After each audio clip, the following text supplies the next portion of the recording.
Dhanvantari company के द्वारा एक 200 साल की रिसर्च इंट्रोड्यूस की जा रही है।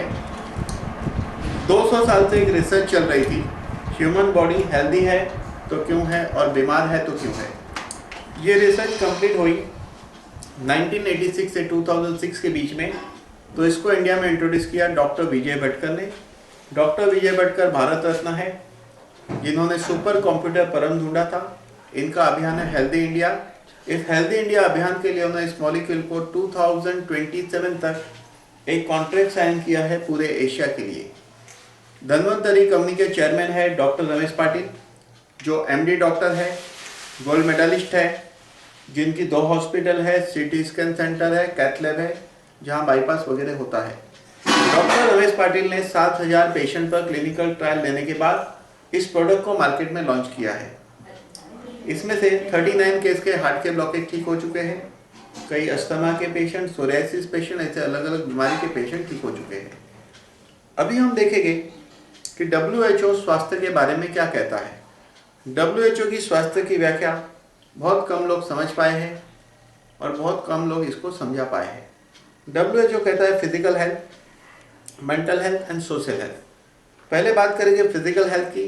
सिर के बाल से पैर के नाखून तक अगर कोई बीमारी है तो ढूंढने के लिए मशीन है, लेकिन क्वेश्चन है ट्रीटमेंट का। अगर ट्रीटमेंट की बात करें तो हड्डी की शायद ही कोई बीमारी ठीक होती है, नर्वस सिस्टम की बीमारी शायद ही कोई ठीक होती है, बहुत कम नर्वस सिस्टम की बीमारी का इलाज है। डायबिटीज जिंदगी भर दवाई लेना पड़ता है, थायराइड जिंदगी भर दवाई लेना पड़ता है, कैंसर ठीक नहीं होता है, एड्स ठीक नहीं होता है, यानी बहुत सारी बीमारियां ठीक नहीं होती है। डॉक्टर बढ़ने से पेशेंट बढ़ना चाहिए कि कम होना चाहिए? अगर लॉजिकली सोचे तो डॉक्टर बढ़ने से पेशेंट कम होने चाहिए, लेकिन हुआ यह है डॉक्टर बढ़ने से पेशेंट बढ़े हैं। ऐसा क्यों हुआ है हम अभी आगे देखेंगे।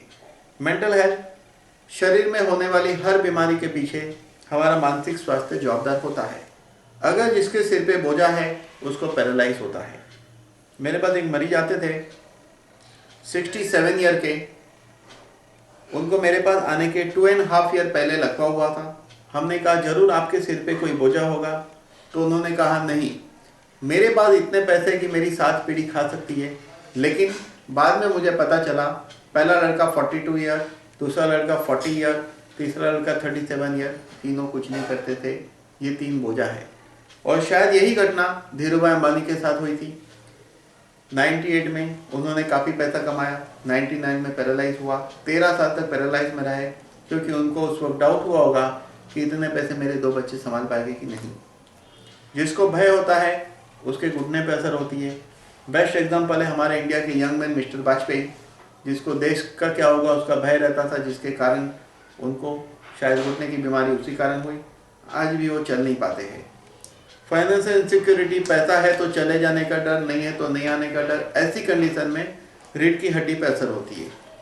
सोशल हेल्थ, अगर मेरा दोस्त मेरे मोहल्ले में सबसे बड़ी बिल्डिंग बनाता है तो सबसे ज़्यादा खुशी किसको होगी? मेरे दोस्त को होगी, क्योंकि हम सोचते हैं कि ये पिछली बेंच पर बैठता था, पीछे से तीसरा नंबर आता था, इसका होमवर्क मैं करता था, आज ये बड़ा आदमी कैसे बन गया। बाजू वाले की गाड़ी है तो मुझे प्रॉब्लम, मेरी गाड़ी है तो बाजू वाले को प्रॉब्लम।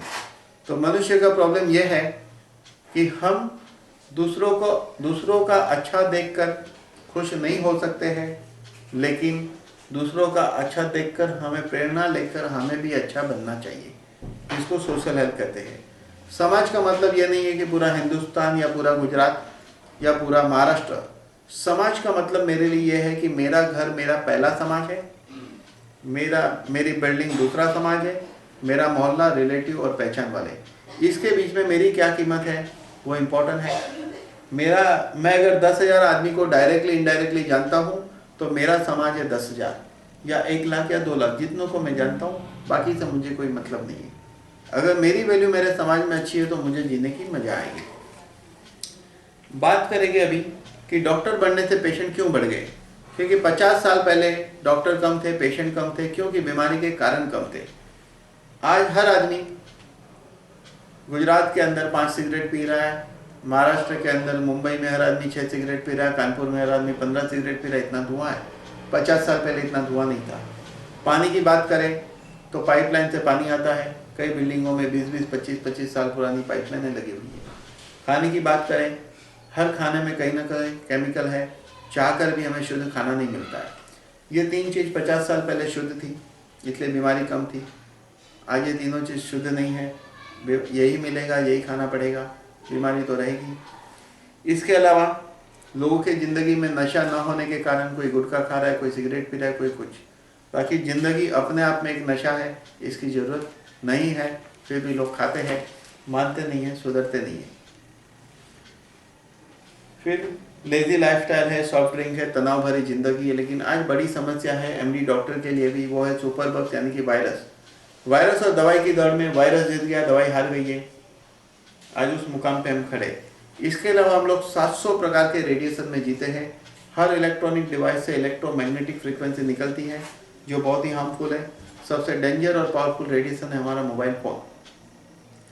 तो ये 700 प्रकार के रेडिएशन और ये सब कारणों की हमारे शरीर पर असर होती है, उसको मेडिकल भाषा में ऑक्सीडेटिव स्ट्रेस कहते हैं। ये ऑक्सीडेटिव स्ट्रेस सेल्यूलर लेवल पर होता है। बॉडी बनी है 60 ट्रिलियन सेल से।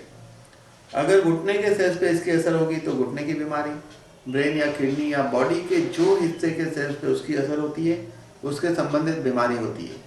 देखा गया है एक आम आदमी की ज़िंदगी की 40% कमाई डॉक्टर के इलाज में जाती है। पैसा बड़ी मेहनत से आता है। ज़िंदगी में ऐसा नहीं होना चाहिए कि हमारी मेहनत की कमाई वाइट कोट या काला कोट वाला ले जाए। ये देख रहे हैं हेल्दी फैमिली, लेकिन नहीं, ये एक्चुअली हैप्पी फैमिली है।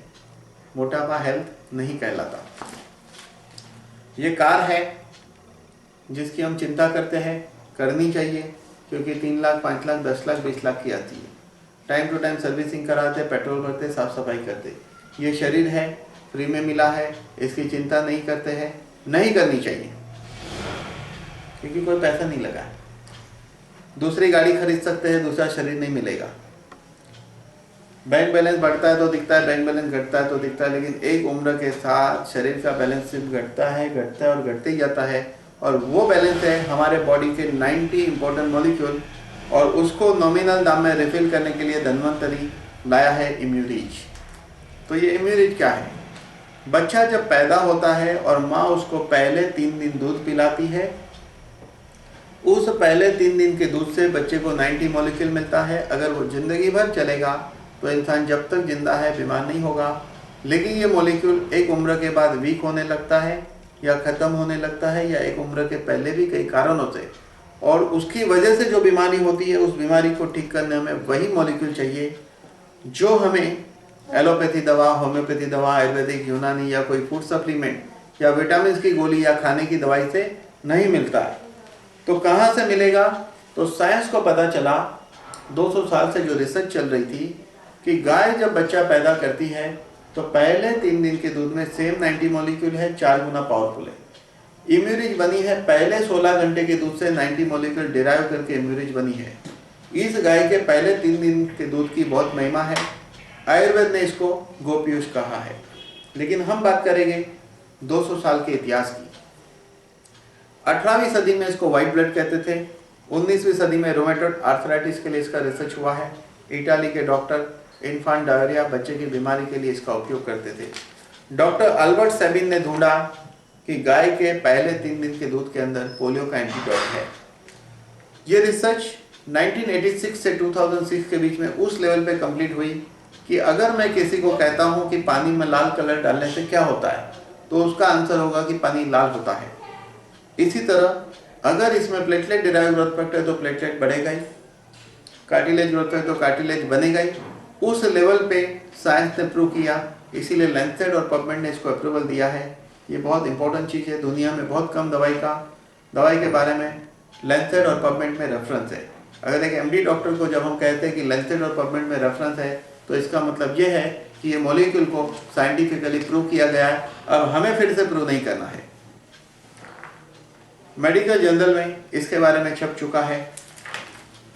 जिस 90 तत्व की बात की गई है, कंपनी ने अपने किताब में लिख कर दिए हैं।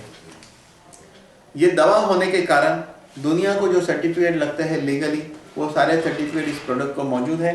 FDA, हलाल, GMP वगैरह सर्टिफिकेट मौजूद है। ये 90 तत्व 3 हिस्सों में विभाजित होते हैं। पहले हिस्से को ग्रोथ फैक्टर कहते हैं, दूसरे को इम्यूनोमोड्यूलेटर और तीसरे को कहते हैं एंटीऑक्सीडेंट। पहले हम बात करेंगे ग्रोथ फैक्टर की। ग्रोथ का मतलब है विकास। कॉकरोच छोटा है, युवा है, ओल्ड है। बकरी का बच्चा छोटा है, युवा है, ओल्ड है। कबूतर और पेट। एक बच्चा गर्भ में सिंगल सेल से डेवलप होता है, जहां पर हम उसे देख भी नहीं सकते। एक दिन वही बच्चा 5 और 6 फुट का आदमी बन जाता है। ये कैसे घटित होता है? ग्रोथ फैक्टर के कारण। तो क्या है ये growth factor? Very low molecule weight peptide को ग्रोथ फैक्टर कहते हैं। पेप्टाइड बनता है मिनिमम 2 अमाइनो एसिड और लेस देन 50 अमाइनो एसिड से। जब अमाइनो एसिड 50 के ऊपर होता है तो प्रोटीन बन जाता है। प्रोटीन किडनी को नुकसान करता है, पेप्टाइड किडनी को रिपेयर करता है। पेप्टाइड की साइज है 0.1 नैनोमीटर। बाल की थिकनेस होती है 10,000 नैनोमीटर, यानी बाल से ये 10,000 गुना से भी ज़्यादा छोटा है। इतना सूक्ष्म होने के कारण ये सेल्स में एंटर होकर माइटोकॉन्ड्रिया को रिपेयर करता है, डीएनए सिंथेसाइज करता है। अगर ये घटना हो सकती है तो इस पृथ्वी की सभी बीमारी पे प्रोडक्ट काम कर सकता है। ये सारे ग्रोथ फैक्टर इसके अंदर है। अगर आप इंटरनेट जानते हैं और इंटरनेट में ये सब डाल के देखना शुरू करोगे इस रिसर्च को दुनिया की, तो रोज 3 घंटा पढ़ोगे तो 3 से 5 साल पढ़ोगे तभी भी ये पढ़ाई खत्म नहीं होगी। उतना रिसर्च दुनिया में हो चुका है। अब हमें फिर से रिसर्च नहीं करना है, रिसर्च हुआ है। पहले हम बात करेंगे इस ग्रोथ फैक्टर में से कुछ ग्रोथ फैक्टर के बारे में देखेंगे। एपिडर्मल ग्रोथ फैक्टर, इसका काम है सेल्स प्रोलिफरेशन। हमारी बॉडी सेल्स से बनी है, कंटिन्यू सेल्स मरते हैं, पैदा होते हैं, घटना चलते रहती है, उसको अच्छी तरह होने देना, वो काम एपिडर्मल ग्रोथ फैक्टर का। सेल डिफरेंशिएशन, एक इंसान का घुटने का सेल डिजेनरेट हो रहा है, किडनी का, ब्रेन का या शरीर के कोई हिस्से का, तो epidermal growth factor cell proliferation के दौरान ये नक्की करता है किसने क्या बनना है। ये कहता है जाओ आप घुटने के सेल बन जाओ, जरूरत वहाँ है। ये कहता है जाओ आप नर्व सेल बन जाओ, जरूरत वहाँ है। ये कहता है किडनी सेल बन जाओ, जरूरत वहाँ है। तो जहाँ जरूरत है उसके मुताबिक सेल्स बनते हैं। जब तक ये प्रक्रिया चलती है तो हम यंग और फिट रहते हैं, यानी शरीर तंदुरुस्त रहता है। जब ये क्रिया में गड़बड़ी हुई तो बीमारी और वृद्धत्व की शुरुआत होती है। एंजियोजेनेसिस, अगर ब्लॉकेज है और एपिडर्मल ग्रोथ फैक्टर मिले तो प्री एग्जिस्टिंग आर्टरी में से नई आर्टरी बनती है। एपोप्टोसिस का मतलब है कि प्रोग्राम सेल्स डेथ, यानी कि सेल्स के अंदर प्रोग्राम है कभी वो मरेगा, तो इस सेल्स की लाइफ को बढ़ाता है, इसलिए इसको एंटी एपोप्टोसिस कहते हैं। इसमें है fibroblast growth factor, normal language में हम इसको फायर ब्रिगेड कहेंगे। ये वुंड हीलिंग करता है, एम्ब्रियोनिक डेवलपमेंट, गर्भ के विकास में मदद करता है। जब गायनेक डॉक्टर कहते हैं गर्भ का विकास नहीं हो रहा है तो उसके लिए दूसरा कोई सोल्यूशन नहीं है। प्रीमेच्योर बच्चा पैदा हो सकता है, विकलांग बच्चा पैदा हो सकता है, या प्रेगनेंसी में डिफिकल्टी होती है। इस इम्यूरिज के अंदर फाइब्रोब्लास्ट ग्रोथ फैक्टर होने के कारण ये गर्भ के विकास में मदद करता है। प्रेग्नेंट लेडी को ये जरूर लेना चाहिए, बच्चा हेल्दी है तो भी, और प्रेगनेंसी अच्छी तरह रहे इसके लिए, अच्छी तरह चले। एक्सीडेंट होता है, मसल आर्टरी वेन डैमेज है, तो ये variety of cells and tissue बनाता है। ये काम है फाइब्रोब्लास्ट ग्रोथ फैक्टर का। इंसुलिन लाइक ग्रोथ फैक्टर 1, 1990 तक इसको सोमेटोमेडिन के नाम से जाना जाता था। 1990 के बाद इंसुलिन लाइक ग्रोथ फैक्टर 1 के नाम से जाना जाता है, लेकिन मुझे ये नाम ठीक नहीं लगता है क्योंकि इसका नाम होना चाहिए all in one growth factor, इसलिए कि ये हमारे बॉडी का क्रिएटर है, डायरेक्टर है, गॉड है, बॉस है, जो कहना है कहो। ये हमारे बॉडी में बहुत कुछ कर सकता है और मेडिकल साइंस में सबसे बड़ी खोज ये है। अगर आप इंटरनेट पे इसके बारे में देखोगे तो आपको सरप्राइज होगी कि कितनी रिसर्च हुई है। ये मसल्स बनाता है, मसल सेल्स बनाता है, ये कार्टिलेज को बनाता है। कार्टिलेज का मतलब है कि हमारे शरीर में 206 हड्डी है, हर हड्डी के बीच जो गादी होती है उसको कार्टिलेज कहते हैं। आज तक साइंस मानता था कार्टिलेज वापस नहीं बनता है, लेकिन IGF-1 कार्टिलेज को वापस बनाता है। बनने की प्रक्रिया का समय है 6 months to 3 years। आज तक साइंस मानता था पेनक्रियास के सेल्स वापस नहीं बनते हैं, IGF पेनक्रियास के सेल्स को रीजनरेट करता है। आज तक साइंस मानता था लंग सेल्स वापस नहीं बनता है, IGF रीजनरेट करता है। आज तक साइंस मानता था नर्व सेल्स नहीं बनता है, ये रीजनरेट करता है। आज तक साइंस मानता था किडनी सेल्स नहीं बनता है, IGF रीजनरेट करता है। ये 5 प्रकार के सेल्स को IGF-1 के अलावा कोई भी रीजनरेट नहीं कर सकता। और दूसरी मज़ेदार बात यह है कि ये IGF-1 पूरे एशिया के अंदर सिर्फ इम्यूरिज के अंदर है, आपको दूसरे कोई प्रोडक्ट में ये मिलेगा नहीं। IGF-1 लीवर को स्टिमुलेट करता है, जिसकी वजह से हेपरिन प्रोड्यूस होता है, जिसका काम है ब्लॉकेज को खोल देना। ब्लॉकेज बॉडी में कहीं भी हो सकता है, जहाँ जहाँ ब्लड घूमता है वहाँ ब्लॉकेज होता है। शरीर के हर हिस्से को ब्लॉकेज ढूंढने के लिए साइंस ने अभी तक तरक्की नहीं की है। अगर हम हार्ट की बात करें तो कोरोनरी आर्टरी 3 हिस्सों में 3 पार्ट, उसके 3 ब्रांच डिवाइड होते हैं, उसके बाद रीब्रांच। लेकिन ये रीब्रांच होते होते हार्ट के हर सेल्स पे पहुंचती है, जिसको कैपिलरीज कहते हैं। कैपिलरीज बाल से 10 गुना छोटी होती है। अगर छोटे रूट में ब्लॉकेज है तो ढूंढने के लिए साइंस के पास कोई टेक्निक नहीं है। इसलिए ऐसा नहीं सोचिए कि ब्लॉकेज सिर्फ हार्ट के कोरोनरी में होता है, डीप लेवल में भी होता है, बॉडी में कहीं भी हो सकता है। इसीलिए तो इंसान का शरीर ढीला ढाला होने लगता है, क्योंकि सर्कुलेशन फ्लो वीक होता है। उसी को कहते हैं उम्र बढ़ने की प्रक्रिया। हम कहते हैं ना, इसका खून जवान है, खून गर्म है। क्यों गर्म है? गर्म का मतलब वो घूम रहा है। IGF-1 बच्चों में कम बनेगा तो हाइट शॉर्ट रहती है, बहुत ज़्यादा कम बनेगा तो ड्वार्फ, जिसको हम बौना कहते हैं, एक्सिस बनेगा तो खली जैसा एक आदमी पैदा हो जाएगा। IGF-1 DNA सिंथेसाइज करता है। फादर मदर को अगर डायबिटीज़ है तो बच्चे को होने का चांस है 99%। ऐसे केस में उस बच्चे को डायबिटीज़ होने के पहले दिया जाए तो डायबिटीज़ होने की संभावना खत्म हो जाती है, क्योंकि ये DNA सिंथेसाइज करता है। IGF-2, इसका मॉलिक्यूलर स्ट्रक्चर बिल्कुल इंसुलिन जैसा है, बॉडी में इंसुलिन जैसा बिहेव करता है। और IGF-1 पेनक्रियास को रिपेयर करता है, इस तरह डायबिटीज़ काबू में आता है। हमारे पास एक मरीज का बेस्ट एग्जांपल है, शेयर बाजार का किंग है, नीलेश शाह करके, जिसको 13 साल से इंसुलिन लेता था, उसके बावजूद डायबिटीज़ हाई रहती थी। लेफ्ट आंख में उसको माइस्थेनिया ग्रेविस था। इस दवाई की वजह से उसका इंसुलिन छूट गया है, वो भी नॉर्मल डायबिटीज़ की दवाई पे प्लस इम्यूरिक ले रहा है, और उसका माइस्थेनिया ग्रेविस ठीक हो चुका है। इस साल उन्होंने 13 साल के बाद पहली बार मैंगो खाई है। इसके अंदर है नर्व फैक्टर। नर्वस सिस्टम के डॉक्टर को न्यूरोलॉजिस्ट, न्यूरोफिजिशियन, न्यूरोसर्जन कहते हैं। शायद ही कोई नर्वस सिस्टम की बीमारी ठीक होती है। अगर हम बात करें एपिलेप्सी की, जिसको मिर्गी कहते हैं, लोग बरसों से दवा खाते हैं, ठीक नहीं होता है। Motor neuron, Alzheimer, multiple sclerosis, neuralgia, neurofibroma, Parkinson, ये सब ठीक नहीं होता है। कुछ लोगों के आंखों के मसल्स वीक हो जाते हैं, जिससे ब्लिंकिंग होती है, नर्व्स वीक होती है, उसको भी नर्व ग्रोथ फैक्टर चाहिए। एलोपैथ में कोई इलाज नहीं है। नर्व ग्रोथ फैक्टर सिर्फ 2 ही तरीके से मिलता है।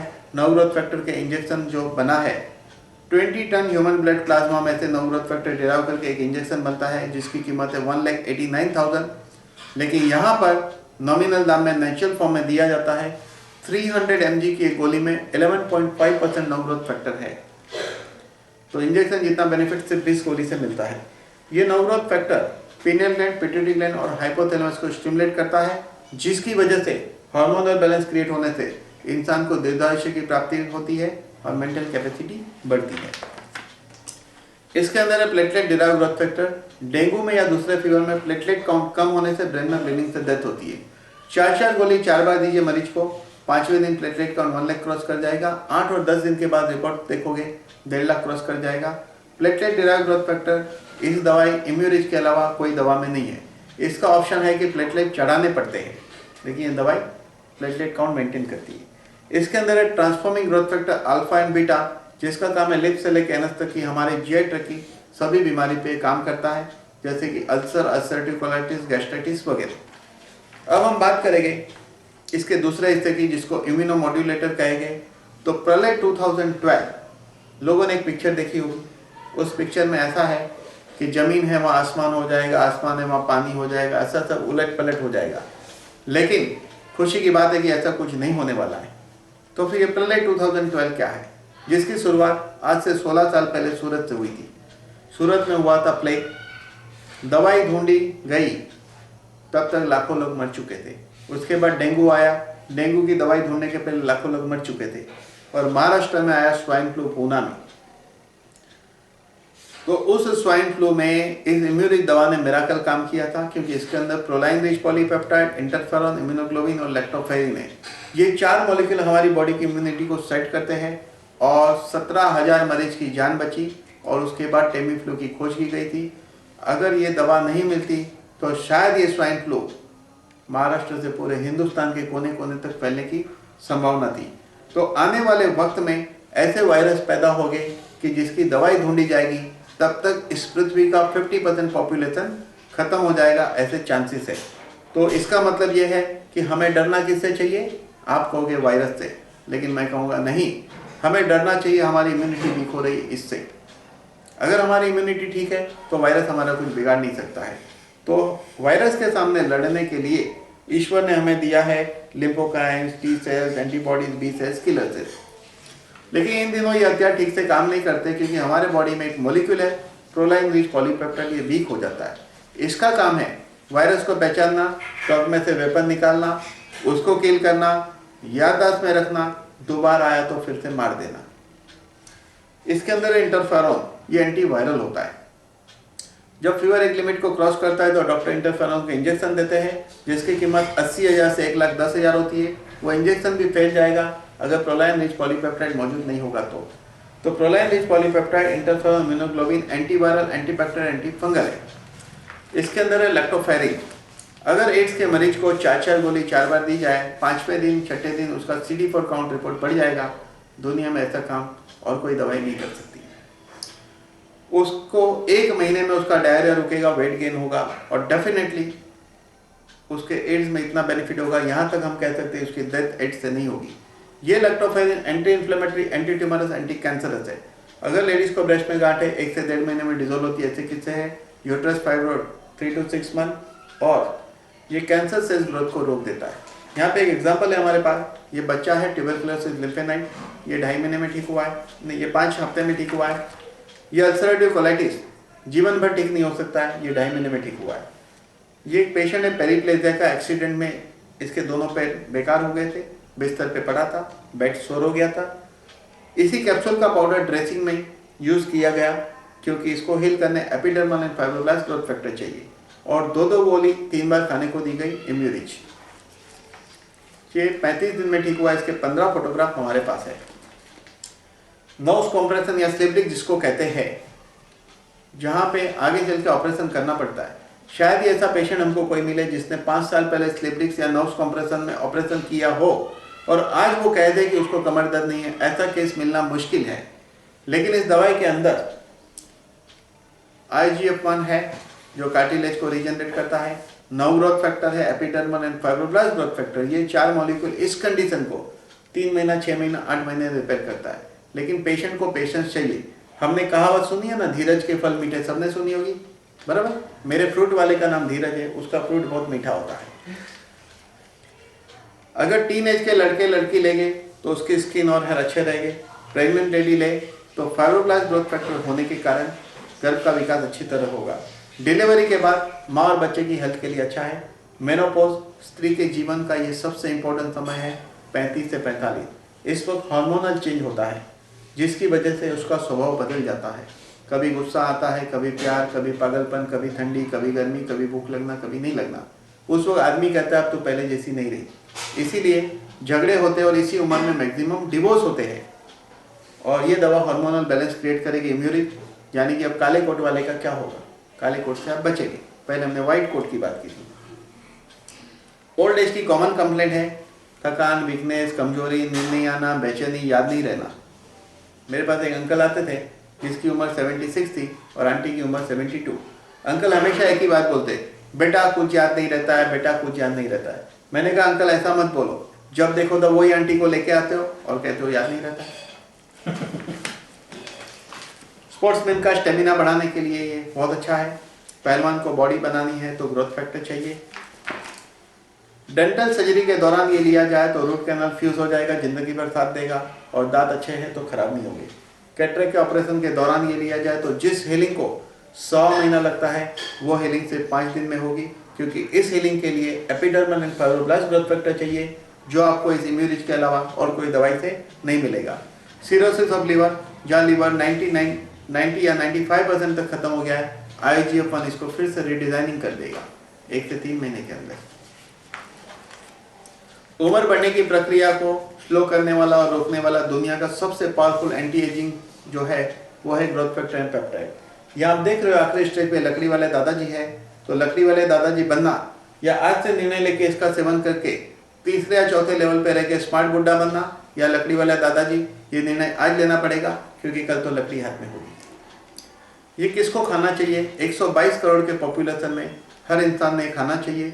इसलिए कि जब हम पैदा हुए थे तब माँ के दूध से 90 तत्व मिले थे, रोज मिलते रहे, जिंदगी के आखिरी सांस तक मिलते रहे, तो जिंदगी कैसी होगी? जीने जैसी होगी, क्योंकि उस जीवन में घुटना खराब नहीं है, उस जीवन में पैरालाइज नहीं है, हार्ट खराब नहीं है, ब्रेन खराब नहीं है, बड़ी बीमारियां नहीं है। तो सफल जीवन उसे कहते हैं कि हम स्वस्थ जीवन जिए। ईश्वर ने आयुष्य हमें दिया है ताकि हम स्वस्थ रहें और जो संपत्ति हमें मिली उसको अच्छी तरह भोग सके और अच्छा जीवन निर्वाह करें। इसका डोज क्या है? 5.5 महीने के अंदर के बच्चे के लिए आधी गोली, 5.5 महीने से 4 साल के लिए 1 गोली, 4 से 12 साल के लिए 1-1 गोली 2 बार, 12 साल के ऊपर 1-1 गोली 3 बार। ये डोज हेल्दी लोगों को हेल्दी रहने का है, बीमार आदमी को इससे डबल, बड़ी बीमारी में 3 या 4 गुना। ये दवा खाने का तरीका है, खाना खाने के 1 घंटे पहले खाना चाहिए या खाना खाने के 2 घंटे बाद खाना चाहिए, यानी कि खाली पेट खाना चाहिए। और इसके अंदर इसकी कोई साइड इफेक्ट नहीं है, क्योंकि ये गाय के पहले 3 दिन के दूध से बना है। किसी दवाई के साथ इसका रिएक्शन नहीं आता है। और पेशेंट की जो रेगुलर दवाई चलती है वो बंद किए बिना इस दवाई को चालू रखना है। जैसे कि कोई मरीज बीपी की 2 गोली खा रहा है बीपी के लिए, आप ये दवाई शुरू करिए, आगे चल के उसको 1.25 गोली खाना पड़ेगा, 1.5 खाना पड़ेगा। ऐसा करते करते हमारे पास एग्जाम्पल है, 2 गोली में से 1/4 गोली पे आया हुआ एग्जाम्पल है। इंसुलिन ले रहा है तो धीरे धीरे ये दवा और इंसुलिन चालू रखे, डोज कम होते जाएगा। थायराइड की दवा है तो धीरे धीरे डोज कम होते जाएगा। इसी तरह आगे चल के वो मेडिसिन छूटने की पूरी संभावना है। इसमें कई प्रकार के मिनरल्स और विटामिन है जिसका काम है हमारे बॉडी में उत्पन्न होने वाला फ्री रेडिकल, नॉर्मल लैंग्वेज में बात करें तो टॉक्सिन, उसको न्यूट्रलाइज करता है। और इस तरह कई प्रकार के जो इसके अंदर मिनरल्स विटामिन है वो हमें हेल्प करते हैं। और डॉक्टर रमेश पाटिल का अभियान है हेल्दी इंडिया। इस हेल्दी इंडिया अभियान में हमें भी अपना रोल अदा करना चाहिए, क्योंकि हमें अपने देश की प्रगति करनी है। वो देश प्रगति करता है जिसकी प्रजा हेल्दी हो। और वैसे भी बड़े बड़े भविष्यवेताओं ने 500 या 1000 साल पहले कहा है कि इंडिया एक दिन महासत्ता बनेगा। माया सभ्यता ने कहा है, नोस्ट्राडेमस ने कहा है, और वो बात जरूर सच होगी, क्योंकि वो देश महासत्ता बन सकता है जिस देश की प्रजा हेल्दी हो। और जिस देश की प्रजा हेल्दी है वो देश दुनिया में सबसे ज़्यादा संपत्ति बनाता है। Thank you. हिलाए भी ना, बंद करना, हिलाए भी ना, जरा भी हलावता नहीं।